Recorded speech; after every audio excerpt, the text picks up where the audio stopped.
Hey guys, today I thought I would do part 2 of my how to avoid Bad Dolly Deals. This is from the seller's perspective. So part 1 was how to protect yourself from Bad Dolly Deals as a buyer. And if you're like me, and many of us in this hobby are, you're buying dolly stuff online and you're selling dolly stuff online. So your tastes change, you evolve, things come in, things go out. Anyway, so to protect yourself as a seller, I thought I would walk you through some of my experiences, my processes, and obviously I would love it if you would share your personal experiences as well, because I think the more we can share information, the more we can protect each other from bad dolly deals. All right, so I'm going to start with where to sell. So I have kind of a process for when I decide to sell some of my dolls, and it typically goes like this. Not always, but depends on how lazy I am. I usually start with posting something to my the inner circle, people that I know. And for me, that is our Facebook group. Okay, it's 3,000 people, but this is where I've done the most interaction with people. These are people that in many cases I've actually met in person, and I might post something that says something like, hey guys, I'm about to list a bunch of dolls on eBay. Please let me know if you're interested in any of them.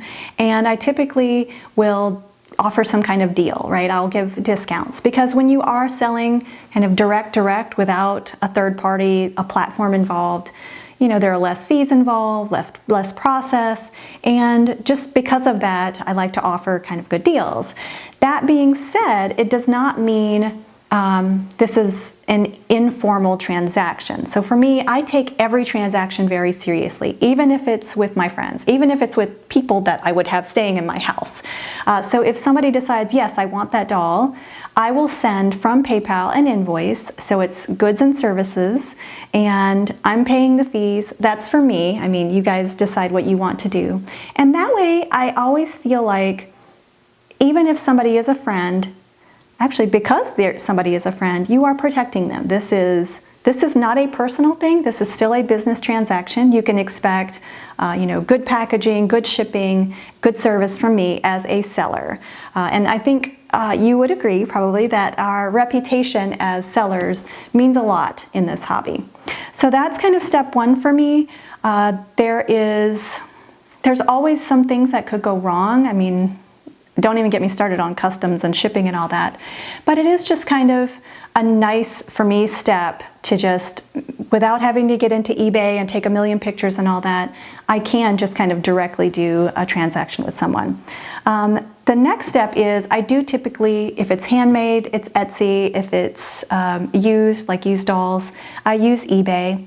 There's a lot of pros and cons here, right? So eBay offers a lot of protection for sellers. There are lots of guidelines involved on how you should sell, but that also means there's a lot of red tape. There is a lot of process. If things go wrong, and they often can, it does mean you might lose some time. You might lose money. This is not to discourage you. I still think that eBay and Etsy are great ways to sell stuff, but you do need to be aware that you're going to be paying fees, some serious fees. So when you're pricing stuff, you want to think about that. When you're shipping internationally, eBay's fantastic because it allows you to use their shipping center to deal with international stuff, but that's not foolproof, right? I mean, depends on the type of countries involved. If there's kind of a bad shipping system, there might be some hang-ups there. I've had some experience there, and I can get into that in a little bit. But it's also a good way, it's a solid way to sell stuff. Some people really frown on eBay because at the end of the month when you see how much, like the fees that they take, but it's almost like insurance to make sure that things go smoothly. Okay, so that's kind of how I sell. I don't typically sell on forums and stuff. Every once in a while, I might post something on like a Facebook forum or like a third-party forum. I either go kind of in my own personal circle or on one of those established platforms. That's just me. Do what feels comfortable for you.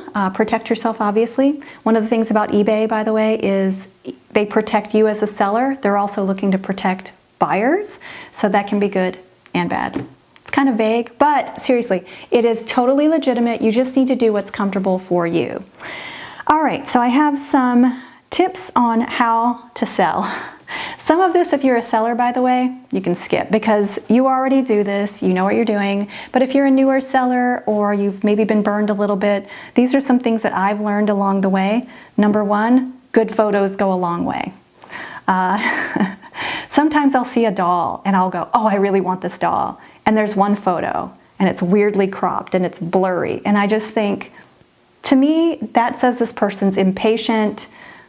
You know, the quality of this photo might tell me something about how they might ship this doll. I make assumptions as a buyer. So as a seller, good photos can only help you. Inspect your stuff. Oh my gosh. Okay, so I remember I sold a Date Masamune pull-up doll. Adorable. I had customized her. I was so proud of her. But I never looked at her body. So when I shipped the doll and I was expecting glowing feedback, the buyer came back to me and was upset because the doll's body was cracked. And that was me in a hurry, not noticing that this doll had a noticeable crack. So it meant I had to give this woman a partial refund. And luckily she was really cool about it. But still, inspect your stuff. Put everything that is wrong, that might be perceived as wrong, in the description. If there's that weird plastic mark on foreheads, if there's this little mark here, if anything, just make note of it. You don't want anybody coming back to you to say, you know, you didn't tell me about this stain, or, you know, it does mean some time. Oh my gosh, it's like a time investment to like study all of the items that you're selling, but it's worth it. Feedback. So here's what's interesting. Our reputation really is king or queen. It means a lot, right? I mean, people buy from you based on your feedback, based on, you know, your past experiences as a buyer and seller. So like on eBay, your feedback is a combination of buying and selling. And that just means so much. It's such an interesting hobby, right? That we've got so much of our money riding on how much we trust people, which is kind of cool, but also kind of crazy.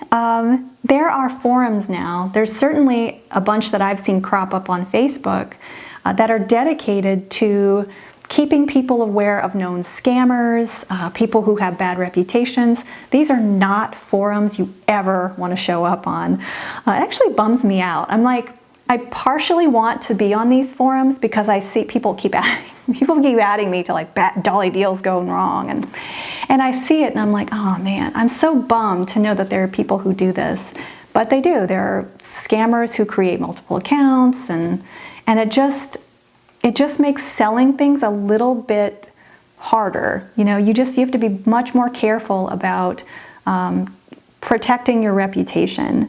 But I also recommend that you join these, because if you are looking for things people do wrong, things you can be doing better, can't be a bad thing. Some things to be thinking about, packing.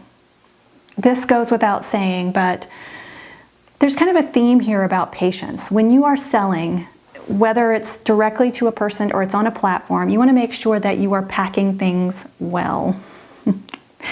The type of items that we deal with are usually very fragile, but it just goes back to that feedback thing. Make sure that you're packing everything well.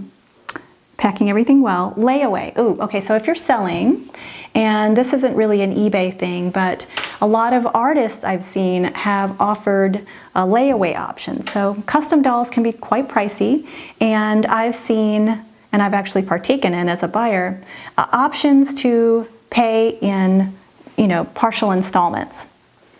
As a seller, this is up to you.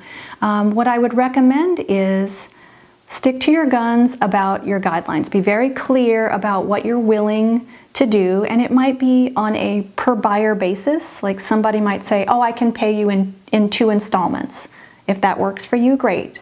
But know like kind of what your guidelines are. So if you're saying, okay, I can do 3 payments and you have to pay me within X amount, stick to that, because the last thing you want is a buyer that might take advantage of you, or, you know, somebody who has the money but knows that they can kind of string you along a little bit longer.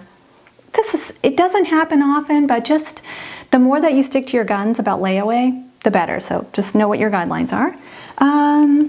What else can I tell you? Oh, shipping internationally. Okay, so I mentioned how eBay gives you the kind of an easy option to ship internationally. So if you're in the US, you can just ship everything to their distribution center and they take care of it with the buyer, right? Getting the item to the final destination, which sounds awesome, and 99% of the time it is. I will tell you that I have been a little bit out of touch with maybe some countries that, depending on their customs situation, their shipping services, they haven't gotten there. So I'm not naming any countries because maybe it's just me, but be aware of the type of countries maybe you don't want to ship to, because there could be some issues.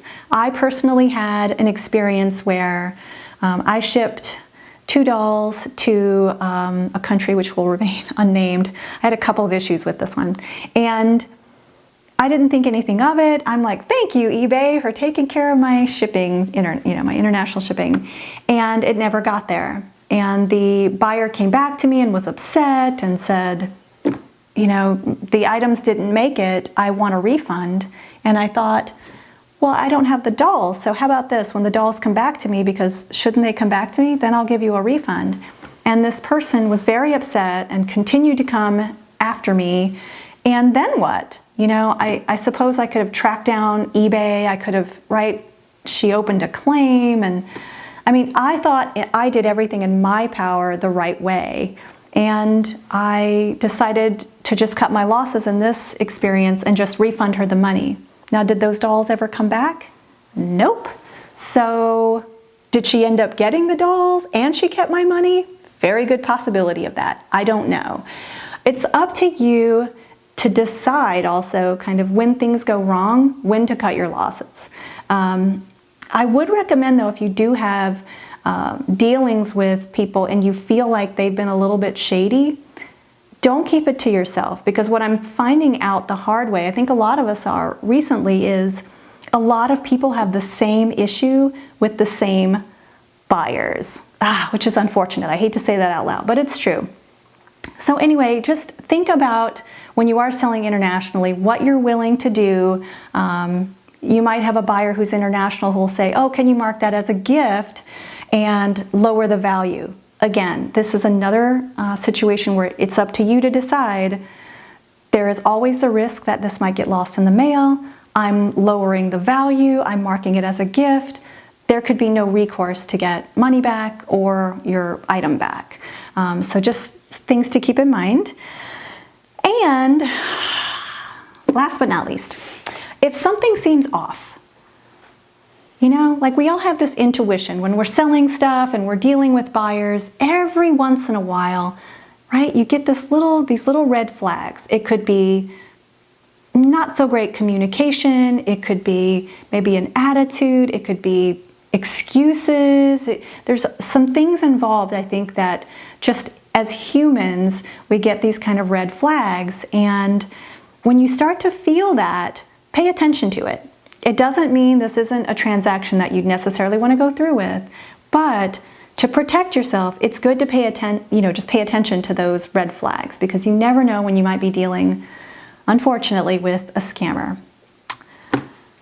That is so negative, so I'm going to end on a positive note. So I have been buying and selling dolls for 5 years, and I can tell you that I can count on one hand, maybe 4, maybe 5 times, where I've had a bad dolly deal.